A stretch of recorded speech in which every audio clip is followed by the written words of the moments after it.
We're looking to solve quadratic formulas, and at this point in the chapter, we could have real solutions, we could have complex solutions, and we really know all the ways to do it. We know square roots, factoring, graphing, completing the square quadratic formula. So it's going to say solve, and it's going to say use any method, which means we have to be kind of strategic about how we look at the problem.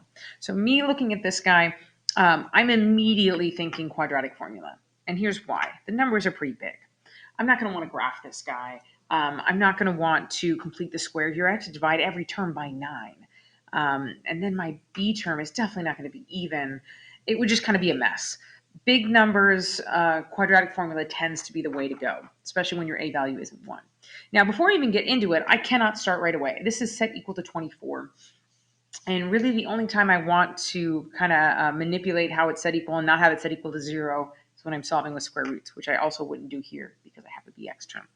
So I need to move that 24 piece over. I got to subtract that. All right, it's time to get into this problem. Let's subtract this guy.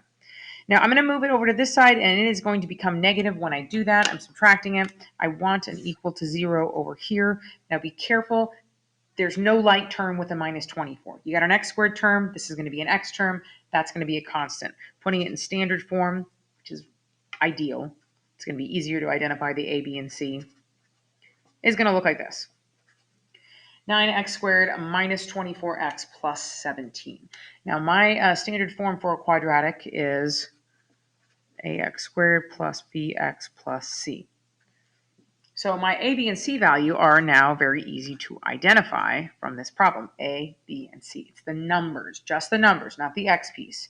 So my a is 9, my b is negative 24, and my c is a positive 17.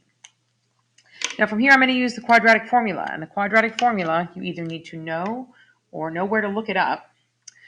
X equals opposite of b plus or minus the square root b squared minus 4ac all over 2a. I can't not sing it. Fits perfectly with Pop Goes the Weasel. Okay, so now I'm going to put the pieces in where they go, knowing what a, b, and c are, right? My a value, my b value, and my c value. So let's go ahead and set this thing up. X equals, I'm going to do a fairly long fraction bar.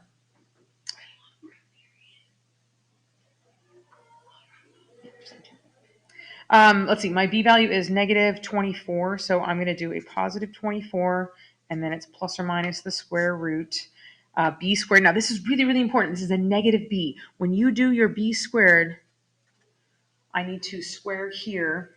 It needs to be negative 24 times negative 24. Okay, minus 4 times my a value of 9 and my c value of 17. There, got it in there. All over 2a, all over 2 times 9. So this is looking like it is going to be some fairly large number, which is okay. I have a calculator, right? The calculator is going to do the heavy lifting for us. We're not going to do all that math by hand.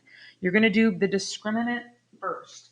Do the piece under the radical and not the square root part, just the number. Begin with the parenthesis negative 24. So it's going to look like this. You can kind of see it. Clear all that out. Negative 24. Parentheses around it, by the way. It needs to be negative times negative. Minus 4 times 9 times 17. That's going to give me a negative 36. So right away, I know I am going to get a complex number.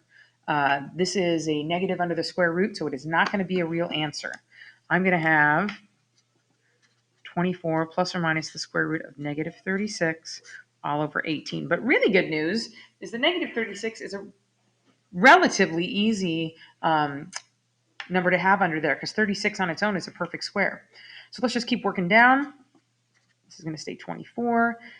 This is going to become plus or minus 6i. The negative is the imaginary piece, and the square root of 36 is 6. So it's 6i all over 18. And if you're getting to here, you are getting the bulk of the problem. You know what you're doing. This has one additional step because of these types of numbers. 24, 18, and 6 all have a common factor. That means there is a number that goes into all 3 of those. That number is 6, so we need to divide it out.